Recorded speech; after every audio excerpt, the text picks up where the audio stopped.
ada banyak orang telah salah dalam menanggapi atau memberi penilaian tentang panggilan Allah di dalam hidupnya.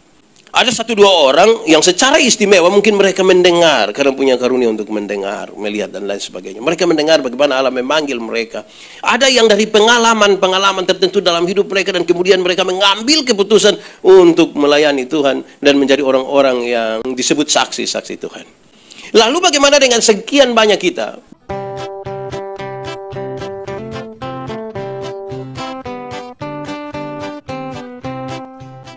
Baik Bapak Ibu Saudara-saudara, anak-anak muda semua yang diberkati di dalam nama Tuhan, kita akan belajar bersama firman Tuhan hari ini. Saya pilih untuk kita satu bagian pembacaan Alkitab yang saya kira tidak asing lagi bagi kita semua.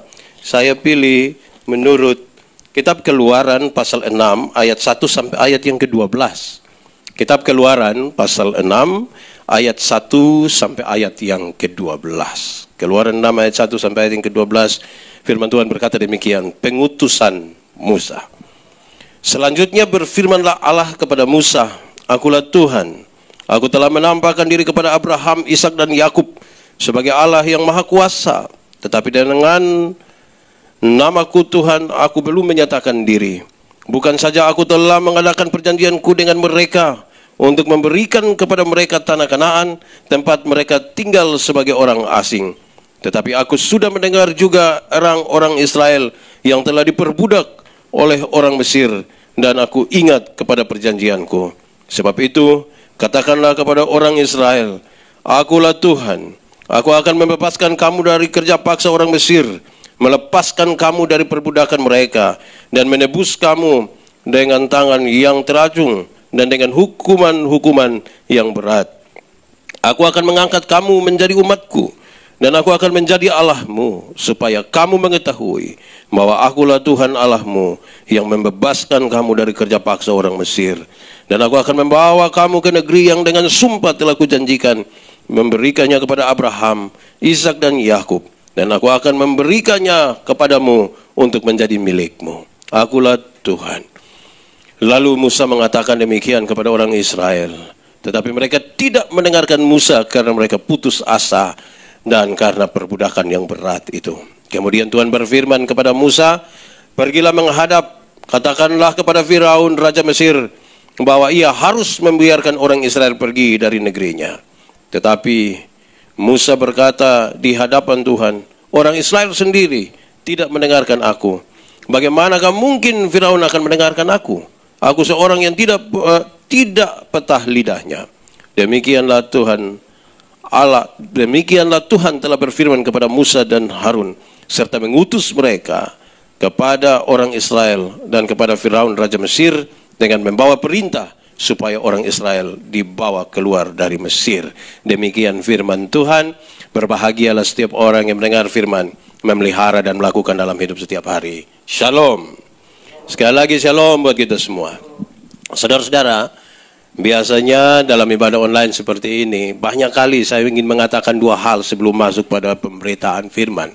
Hal yang pertama, saudara-saudara, ketika ibadah-ibadah di gereja itu dipindahkan ke rumah-rumah oleh karena pandemi COVID ini, saudara-saudara, saya di ibadah pertama di rumah, saya coba berdiskusi dengan Ibu Pendeta. Berdiskusi hanya soal perasaan, kesan tentang ibadah pertama kali di rumah, gereja yang dilakukan di rumah. Yang menarik adalah pernyataan dari Ibu Pendeta. Ibu bilang begini, tadi saya sedikit terharu, dan memang saya lihat itu, Ibu sedikit berkaca-kaca. Saya tadi sedikit terharu. Saya tanya, kenapa? Ibu bilang begini, saya bayangkan dulu ketika kekristenan itu baru dimulai, dan orang-orang teraniaya di banyak tempat, tapi mereka harus menjalankan ibadah-ibadah mereka. Rumah menjadi pilihan utama untuk mereka beribadah dalam berbagai-bagai tekanan. Setelah gereja-gereja ada, gedung-gedung kebaktian ada, dan orang semakin banyak datang beribadah gereja, rupa-rupanya ada satu dua orang mulai melupakan ibadah di rumah. Banyak yang mulai lupa ibadah di rumah. Sehingga ketika diminta untuk bergereja di rumah itu, beberapa orang mereka agak merasa bermasalah. Beberapa orang bilang kepada saya, Pak Pendeta, lebih baik kita pergi gereja. Rupa-rupanya banyak yang bilang kepada saya itu mereka yang takut sembahyang di rumah itu. Karena kalau mereka ibadah di rumah, dia akan dapat bagian sembahyang, dia juga takut di situ. Semoga saudara-saudara tidak ada yang begitu. Itu hal yang pertama. Hal yang kedua, saudara-saudara, saya ingin menyampaikan kepada kita semua bahwa sekalipun ini ibadah online, tapi saya menyatakan dengan keras kepada kita semua bahwa saudara-saudara tidak sementara menonton sebuah ibadah.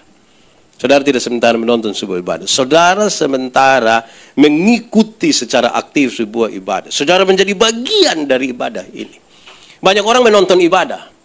Jadi dia taruh baik, dia punya HP, dia duduk kok menonton sambil makan-makan, sambil pakai celana umpan lagi, korek sana, korek sini. Jadi itu menonton ibadah.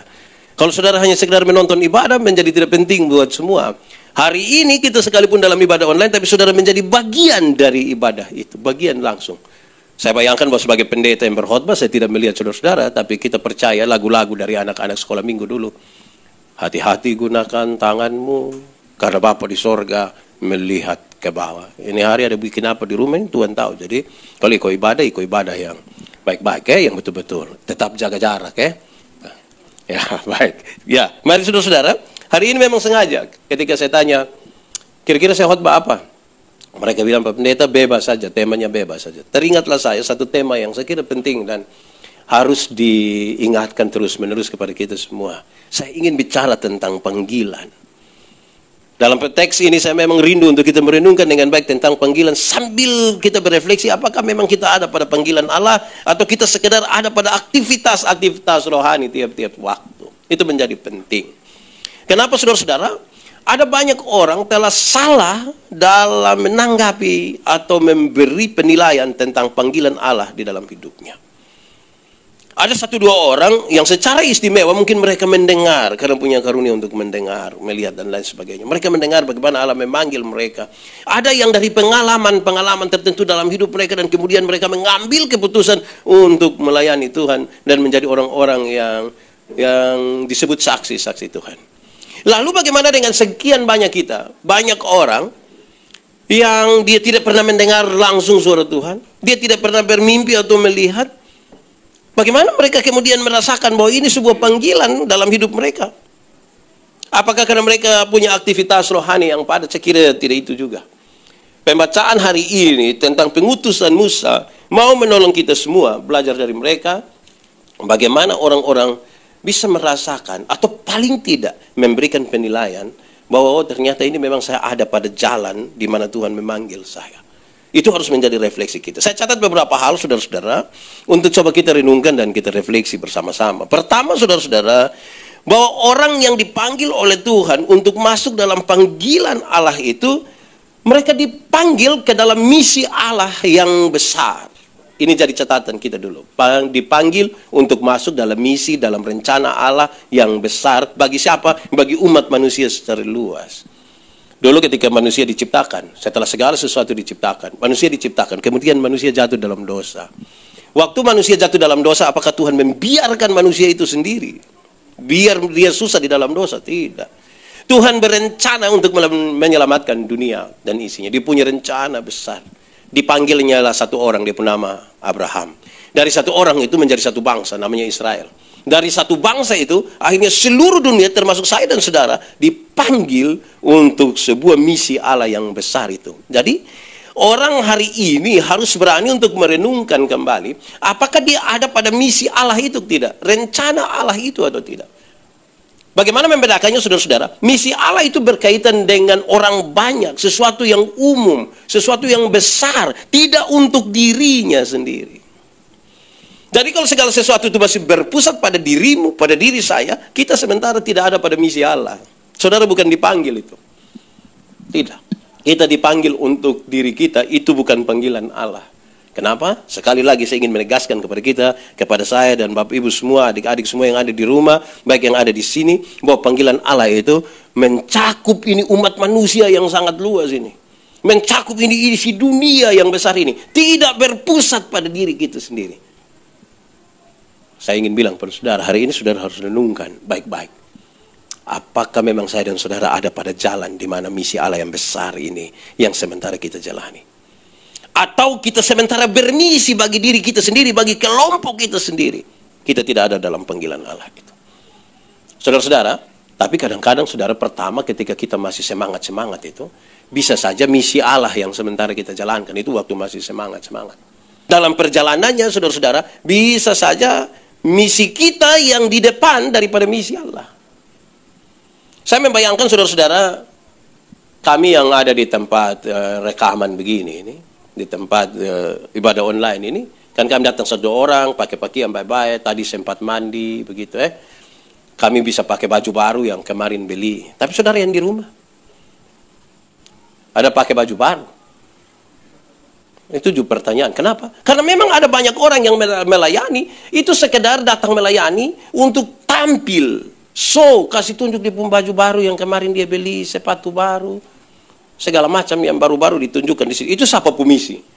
Baju baru itu bukan misi Tuhan. Misi Tuhan itu mencakup ini umat manusia yang besar. Ini bahan perenungan pertama.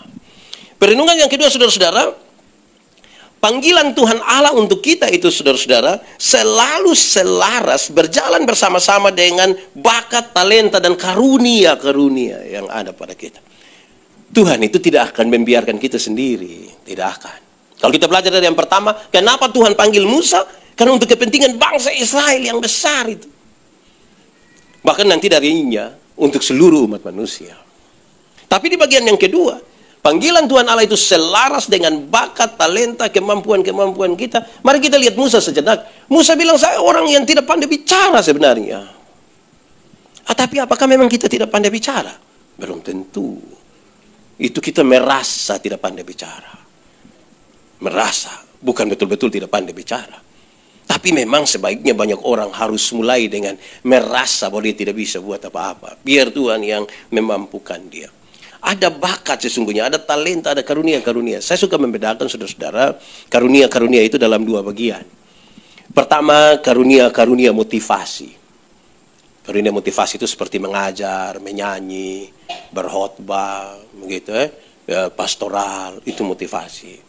Karunia yang kedua itu saya bedakan dia dengan karunia-karunia manifestasi yang buat tanda-tanda heran, yang usir setan atau sembuhkan orang dan lain sebagainya. Tidak semua orang bisa begitu karena ini karunia-karunia yang Tuhan kasih kita. Manakah yang lebih utama? Tidak ada.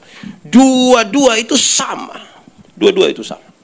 Saya akan menjalankan karunia-karunia saya ini secara maksimal dan tiap-tiap orang di antara kita jalankan saja dia pun secara maksimal. Itu yang penting. Tadi ketika teman-teman di sini menyiapkan ini alat-alat semua, saya bilang ke Icat, saya ini gelap yang ini semua. Saya tidak tahu memang, karena saya memang lahir di zaman yang masih ada radio. Jadi kalau mulai pakai yang ini kita pusing semua. Saya juga tidak bisa main musik toh. Sebab ini orang lain pun talenta. Jadi semua menjadi penting. Orang tanya saya, Pendeta Yandi bisa tahu alat musik? Saya tidak tahu. Saya hanya tahu satu sah. Itu pun alat musik tiup, namanya saksofon, bukan. Lalu livery. Ya saya hanya bisa livery saya itu. Jadi pas bulan Agustus baru kiri kanan kiri itu kita pakai. Kenapa? Karena kita masing-masing itu sudah Tuhan kasih karunia-karunia. Jadi saudara-saudara yang tiap kali pelayanan ke Rote, ke TTS, ke mana-mana, pikol-pikol ini salon dong, itu tidak semua orang bisa begitu. Masing-masing kita itu menjadi penting karena Tuhan kasih itu. Ini saya bayangkan kabel-kabel begini banyak ini. Beberapa teman IT bilang kepada saya bahwa ini kesempatan di mana orang-orang yang punya ilmu IT dan kemampuan-kemampuan untuk mengelolanya itu dimanfaatkan secara maksimal. Karena selama ini kita tidak begitu. Padahal HP ada, daripada foto-foto, piman mana foto, makan kosong juga foto, pakai kangkung juga foto. Lebih baik jalankan yang begini-begini supaya firman Tuhan itu yang akan kita beritakan. Kadang-kadang kita ini pusing dengan orang punya bikin status aneh-aneh, makan kangkung, lebar tulis di situ, manjakan lidah. Baik juga, tapi karena mari yang baik itu yang kita jalankan, toh. Dan yang paling penting itu apa yang Tuhan titipkan pada kita, apa karunia-karunia apa itu yang kita jalankan. Terus kalau kita baca saudara-saudara dari pertama Korintus dia kasih tahu, aku akan memberitahukan kepadamu karunia yang paling utama. Karunia yang paling utama itu dia kasih tahu. Kalau kita baca pindah ke pasal 13 dia kasih tahu, yang paling utama itu adalah kasih. Itu yang paling utama. Jadi kalau Anda bisa berbahasa roh, Anda bisa segala sesuatu, tapi kalau kasih itu tidak ada pada Anda, itu tidak ada artinya sama sekali. Supaya jangan pikir ada satu dia lebih dari yang lain. Tidak, kita semua sama. Dan Tuhan sudah kasih kita masing-masing bagian. Itu kedua. Bagian yang ketiga, saudara-saudara, orang-orang yang dipanggil oleh Tuhan itu, saudara-saudara, yang ada pada jalan Tuhan itu berfokus pada sesuatu yang punya makna, yang punya nilai. Fokus pada sesuatu yang bermakna dan punya nilai. Semua orang beraktivitas. Di masa pandemi ini orang beraktivitas di mana-mana. Di rumah ada, di pasar ada, di mana-mana ada. Tetapi yang dipanggil dalam perjalanan hidup bersama-sama dengan Tuhan, mereka akan fokus dan menekuni sesuatu yang punya nilai, punya manfaat. Punya nilai yang baik, punya manfaat yang baik. Kenapa itu penting? Karena banyak orang melakukan aktivitas yang tidak bermanfaat. Tidak bermanfaat. Tidak punya nilai malah. Harusnya kalau di masa pandemik begini, saya bilang jalan-jalan di rumah saya. Coba kau jalan-jalan bikin apa? Paling-paling tengah-tengah, seperti bapak kita susun bisa di rumah, semua keluar bikin apa? Cari virus. Di rumah saja. Dalam kehidupan kita sekarang ini, yang tidak enak itu kalau kita sementara berhadapan dengan orang yang malas tahu dengan keadaan. Kita ketemu dong di jalan, kita pakai masker dan tidak masker, baru kita bilang, woi, kenapa selalu pakai masker? Kau paling mati. Woi, hidup tidak pernah pikir orang tuh yang begitu. Lu mati subae. Maka kasihan istri, anak, utang dong belum bayar, apa. Kan kasihan dong yang hidup. Jadi jangan anggap, lakukanlah sesuatu yang punya manfaat. Dan kalau kita kaitan dengan 2 poin sebelumnya, itu punya manfaat juga bagi orang lain. Tidak berfokus pada diri sendiri. Kita ini banyak yang di rumah saja. Baik, makan. Tapi dia makan sendiri-sendiri. Sampai suruh jaga jarak, dia kancing dong, jaga jarak masing-masing. Kan dia fokus di dia pun diri. Bisa juga, tapi itu pastikan bahwa orang-orang lain juga bisa menikmati yang sama. Fokus pada hal-hal yang punya makna. Sekarang kita bisa renungkan. Kita ada di bagian mana sekarang? Yang kita kerjakan ini punya manfaat atau tidak? Saudara jangan pikir untuk sesuatu yang bermanfaat itu untuk hal-hal yang penting-penting, yang besar-besar, yang dilihat oleh orang. Saya tidak. Hal-hal kecil itu juga penting. Dalam KKR, saya ingat satu saat saya dengan Kak Adi dong kalau tidak salah. Kita pelayanan di Amerasi Barat. Habis itu saya menunggu waktu Kak Ili dong bongkar-bongkar ini.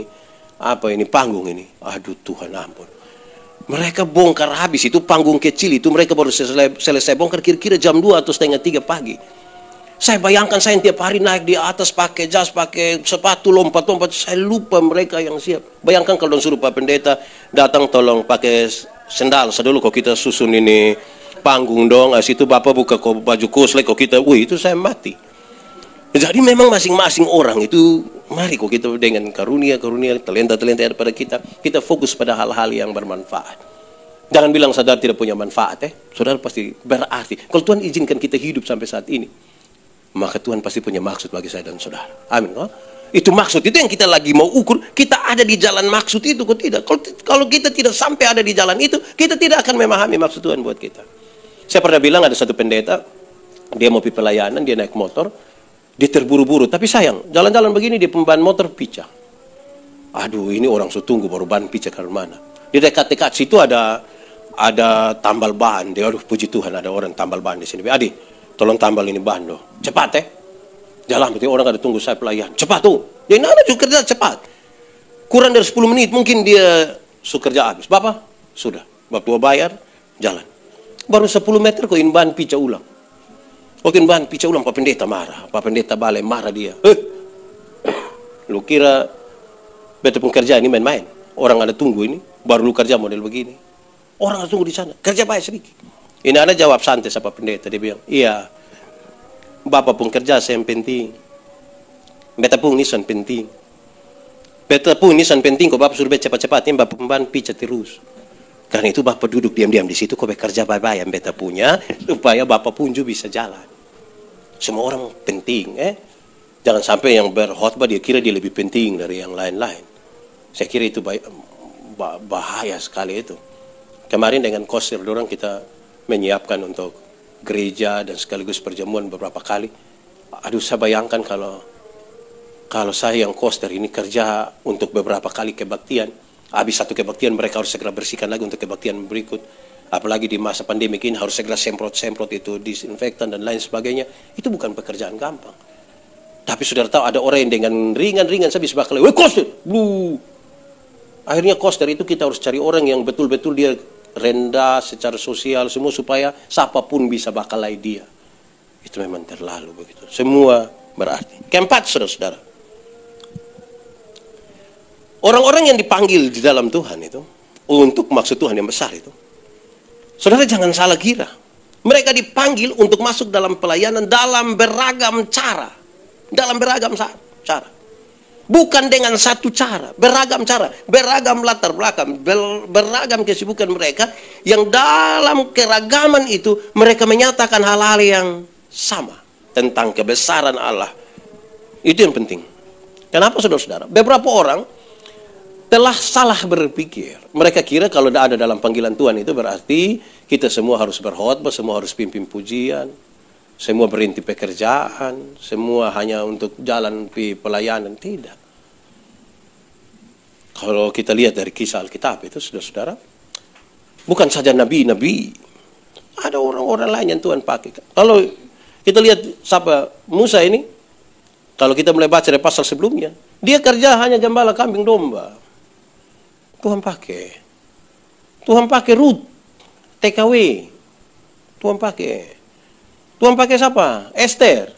Dia hanya seorang peserta lomba ratu kecantikan. Tuhan pakai. Jangan sampai waktu masih di persekutuan rajin-rajin, mulai jadi ratu kecantikan, lupa pelayan. Itu juga sudah salah itu. Tuhan pakai Daud. Tadinya dia gembala kambing domba. Kemudian dia menjadi raja. Tuhan pakai. Tuhan pakai Petrus. Dia seorang nelayan. Tuhan pakai. Tuhan pakai Simon orang Selot, itu seorang seorang politisi. Dia seorang politisi. Tahu dia waktu itu sekolah politik di mana, tapi dia seorang politisi dari partai Selot, itu partai yang sangat radikal dalam masyarakat Yahudi. Dan Tuhan pakai Onesimus, hanya seorang budak di perkebunan milik Filemon. Tuhan pakai.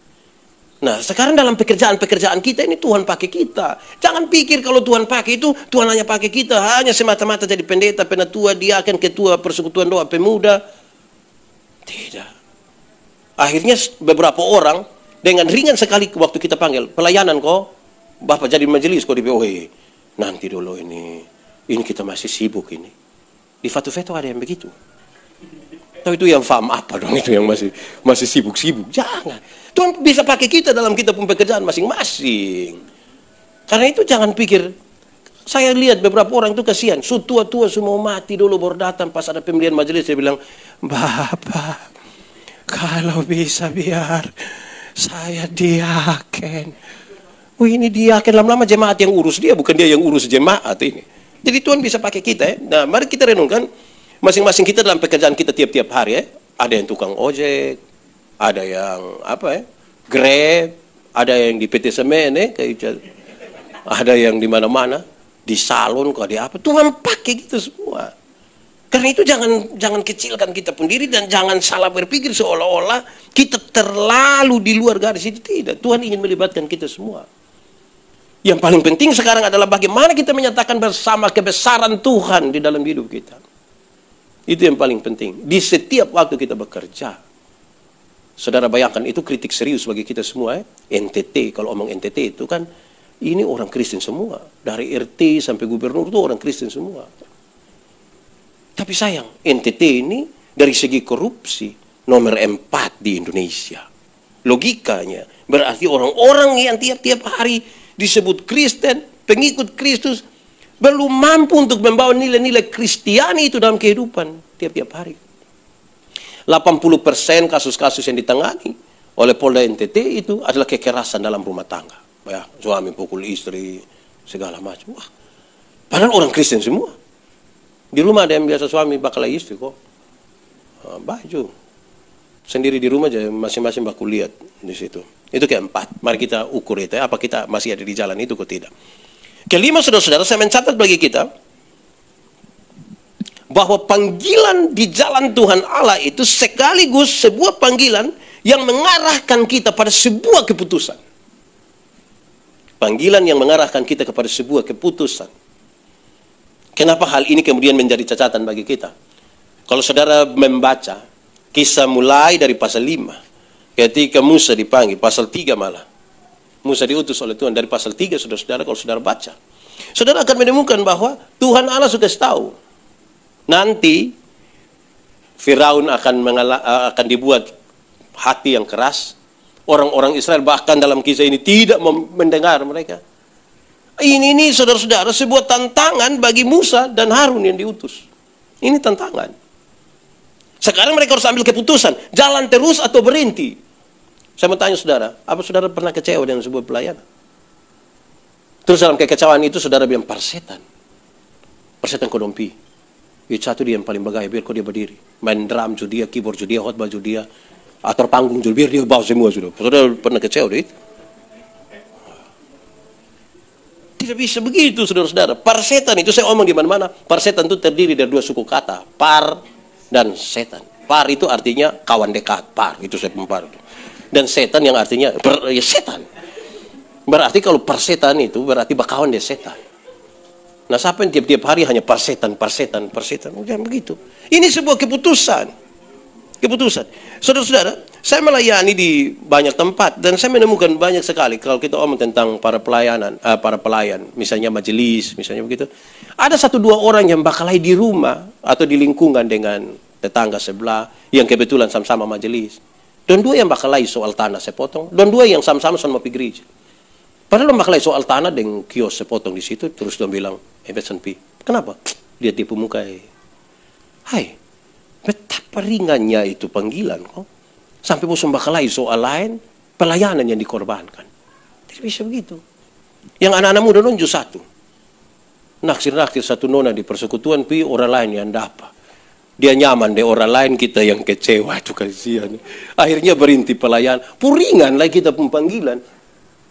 Tetap di situ untuk sebuah pekerjaan pelayanan. Kalau saudara dipanggil untuk pelayanan itu. Jadi panggilan Tuhan Allah itu selalu berkaitan dengan kita diarahkan untuk ambil keputusan yang betul-betul kok tidak. Kenapa? Sebab ini punya konsekuensi. Kalau tidak dengan sebuah keputusan yang kuat, pelayanan selalu ada tantangan. Selalu ada tantangan. Saya suka bilang begini, Tuhan Yesus saja, yang Tuhan itu. Yang Tuhan memang. Ketika dia ada di dunia, banyak orang tidak suka dia. Bahkan separuh rencana kau bunuh ke semacam ini. Itu yang Tuhan memang. Apalagi yang model kita ini. Dia model saya ini. Saya kadang-kadang lihat saya punya foto lama-lama ini. Saya baru mau cari untuk semua orang suka saya itu. Oh itu aneh itu. Jadi kalau ada orang tidak suka saya biasa-biasa saja. Saya melayani di banyak tempat. Waktu saya pindah ke Amnuban Timur, saya omong lama-lama, saya bawa sambutan lama, mungkin 3,5 jam. Terus saya bilang begini, saya tanya orang, pendeta yang baik itu yang bagaimana? Dia bilang, yang jemaat suka. Saya bilang, salah. Pendeta yang baik itu, yang Tuhan suka. Syukur-syukur kalau pas dengan yang Tuhan suka itu pas dengan jemaat pemau. Itu baik. Woi Pak, awas. Kenapa? Woi, kalau jemaat tidak suka nanti. Saya bilang, biar. Di dunia ini yang saya paling takut itu kalau saya punya istri itu yang tidak suka saya. Kalau yang jemaat yang tidak suka, saya biasa-biasa saja. Tapi kalau saya punya istri yang tidak suka, yang saya pikiran. Pulang tidur di mana? Siapa yang kasih makan saya? Saya juga pikiran itu. Saya tidak bermaksud bicara begini supaya kita bangun konfrontasi dengan semua orang. Tidak begitu. Tetapi untuk sebuah kebenaran itu nyatakanlah dengan tegas. Ada beberapa orang yang takut togor orang, hanya karena orang tiap bulan kirim ke dia uang. Itu juga memang masalah itu. Harus berani nyatakan. Kalau tidak, kita tidak ambil keputusan, kita akan terlihat abu-abu sekali. Saudara kalau mau ambil keputusan dan tergantung pada orang lain. Tergantung pada keyakinan imanmu kepada Tuhan. Karena Tuhan selalu memiliki hati. Itu panggilannya begitu. Kita lihat dulu yang ke-6, saudara-saudara. Saya mencatat untuk kita, saudara-saudara, yang ke-6. Orang-orang yang dipanggil oleh Tuhan adalah orang-orang yang dipanggil untuk dia punya kehidupan spiritualitasnya itu menjadi dewasa. Kehidupan spiritualitasnya menjadi dewasa. Kenapa hal ini menjadi penting? Orang kalau kehidupan spiritualitasnya tidak dewasa, sulit ada dalam jalan Tuhan. Kekanak-kanaan. Segala sesuatu akan berpusat pada dirinya. Spiritualitas itu apa, saudara? Saya ingin mengatakan bahwa spiritualitas itu sebuah gerakan dari dalam ke luar. Dari dalam ini ke luar. Bukan dari luar ke dalam. Kalau saudara mau melayani Tuhan itu, gerakannya dari sini ke luar. Jangan dari luar ke dalam. Sonepima, sebenarnya beson mau pima. Ayo su telepon terus nih rasa ke karena mana kok. Itu dari luar ke dalam. Kalau dari dalam ke luar kita tahu bahwa ini kebutuhan saya. Ini yang saya mau, ini yang saya mau persembahkan untuk Tuhan. Saudara pernah tahu toh kalau soal persembahan? Dari luar ke dalam dan dari dalam ke luar. Itu kan beda toh. Kalau dari dalam ke luar, dia mau kasih berapa saja dia tidak ada soal. Orang mau lihat itu tidak ada soal. Tapi yang spiritualitasnya bermasalah tuh, kalau dia kasih besar, itu dia usahakan semua lihat. Dia pitara begini, orang belum lihat, itu terus semua. Itu kalau dari luar. Tapi kalau dia kasih sedikit, dia sembunyi, dia ramas. Dia berharap semua sementara berdoa baru dia kasih. Itu spiritualitasnya terlalu kecil. Spiritualitas itu saudara-saudara kenapa menjadi penting untuk kita dewasa? Kenapa? Karena dalam mengikut Tuhan tuh saudara-saudara, tiap-tiap waktu tuh kita mengalami hal-hal yang tidak selalu sama. Saya selalu bilang di mana-mana, mungkin saya pernah bilang pada saudara, bahwa yang dia pun nama pelayanan itu tidak ada yang dia pun nama pengalaman. Tidak ada yang dia pun nama pengalaman. Selalu baru, selalu baru. Pada saat saya mengandalkan saya pelayanan, saya pengalaman pelayanan, itu sudah selesai. Pada saat Kak Ica mengandalkan di pengalaman bermain, selesai. Selalu baru dalam pelayanan dengan Tuhan, selalu baru. Supaya kita menikmati lagi. Nah ini butuh sebuah spiritualitas yang bagus. Nah spiritualitas itu kita tumbuhkan. Di rumah, di mana-mana kita belajar. Kemarin ketika ada pelayanan tentang ketekunan berdoa, seorang sahabat bilang kepada saya memahami doa dalam dua bagian. Apa itu? Doa yang tutup mata, dan yang kedua doa yang tidak tutup mata. Doa yang tutup mata saya lakukan secara tetap, misalnya bangun pagi, mau tidur, makan, minum, pergumulan, itu yang tutup mata. Tapi ada doa yang tidak tutup mata. Ketika saya jalan, saya bilang, Tuhan tolong supaya hari ini saya bisa bekerja dengan baik. Tuhan tolong supaya saya pindah, saya jangan marah orang sembarang. Tuhan tolong supaya masalah di rumah jangan saya bawa di tempat kerja. Saudara bayangkan kalau saudara guru, bakalai dengan istri di rumah. Kasihan kalau saudara bawa pergi sekolah toh. Itu anak doa ancur. Jadi memang saya bayangkan betul. Nah banyak orang ketika dia bertekun dan doa yang tutup mata, ketika dia mulai buka mata dia lupa itu berdoa semua. Jadi sepertinya dia hidup terputus-putus.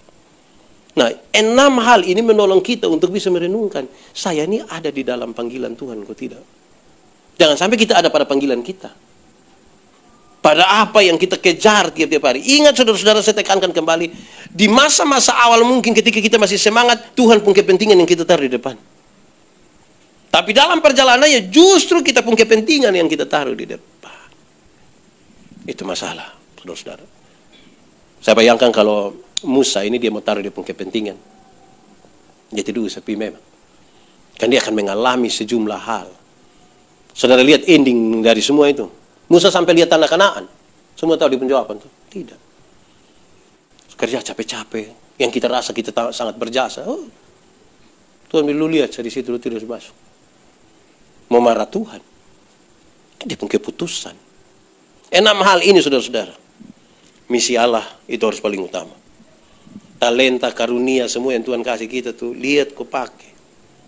Belajar untuk membangun kita membakar. Tidak, Tuhan itu tidak pernah menciptakan kita kosong-kosong.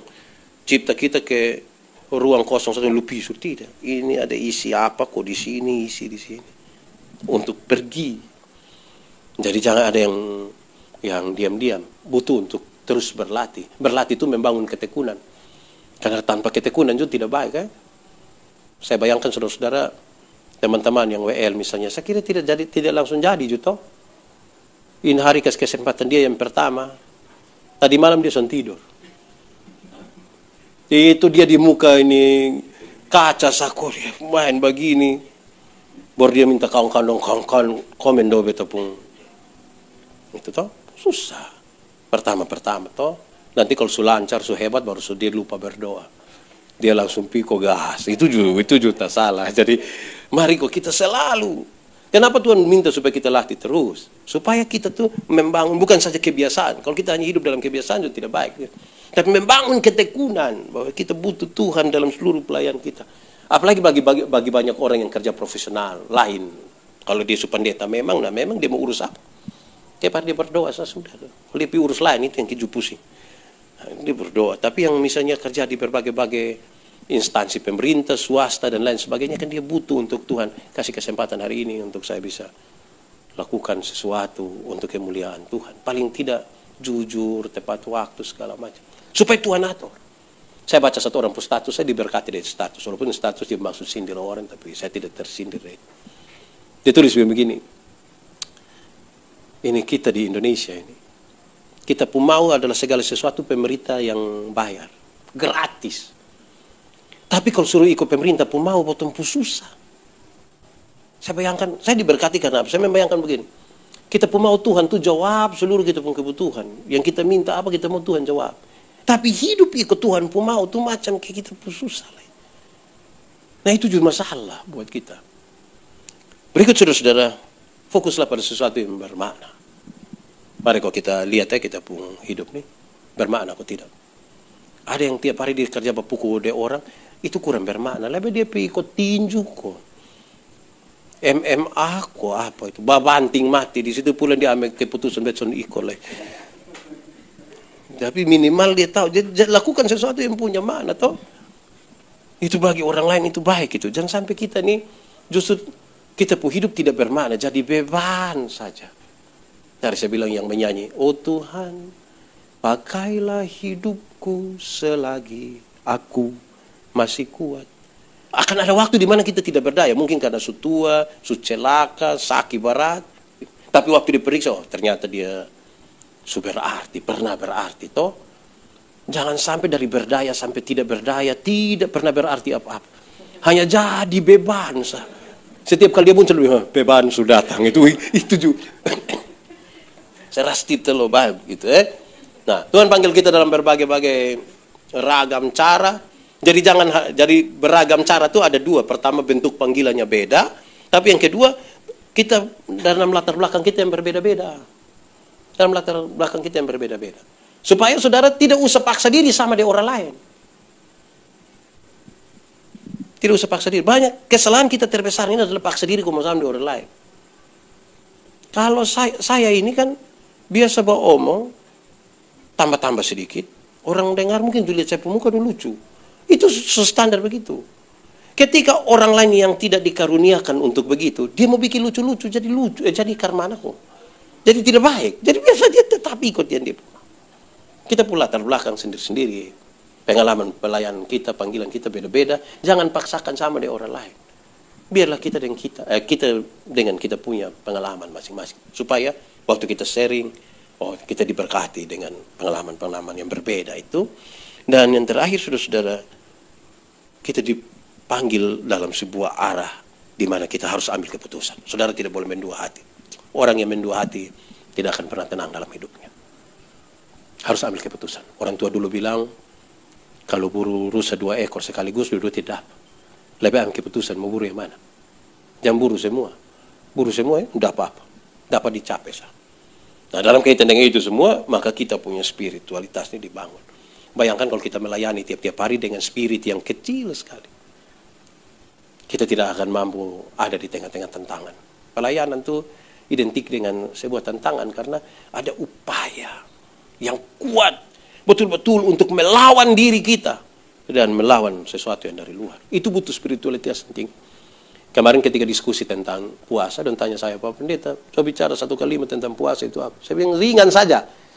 Puasa itu bukan usaha untuk merubah Tuhan. Puasa itu merubah dirimu, bukan rubah Tuhan.